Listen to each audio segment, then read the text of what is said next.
Greetings, Ben Murray here with another edition of SaaS Metrics School. So today, talking the time needed to prep for an exit or a fundraise. A founder reached out to me this week who had some interest in some strategic buyers to purchase their SaaS company and now wants to run kind of a mini process, invite others from this founder's Rolodex to make it a little bit more competitive.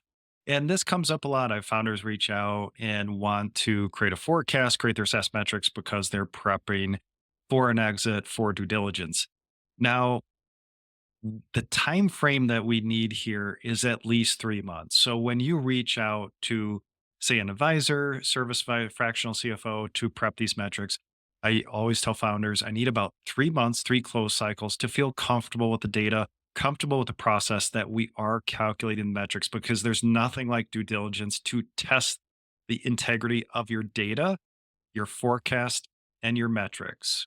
So in this case, wanting to start that process, say in the next month, that's just a little too quick. So thinking about that timeline when you're looking to exit or maybe to raise funds and you want to prep your metrics, we need at least, I'd say, 3 months, ideally more than 3 months, ideally six, so we can get a nice process in place to really feel good with those numbers. So we go from backwards looking, trying to interpret the data, to forward looking. So we're calculating the metrics, we're forecasting your financials. So we feel good about the data that it will stand up to the due diligence test.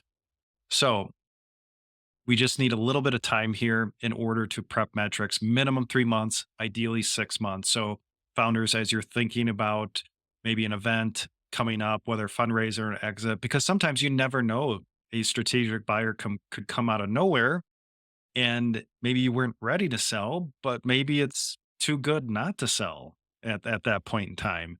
And then we're kind of behind the curve here because now we've got to catch up. And if you're starting to send information, data to that buyer, now you're trying to engage other potential buyers. It's just now it's kind of mixed, where with data going out, we're trying to prep the data. So again, just a little bit of time runway here in order to prep your metrics, prep your forecast, prep your MRR schedules, retention schedules, which they're always going to request, that we have enough time. So this comes up quite a bit. And usually when I have founders who reach out and like, hey, I need a forecast next week or I need metrics in a couple weeks, that's just too fast. We just need time.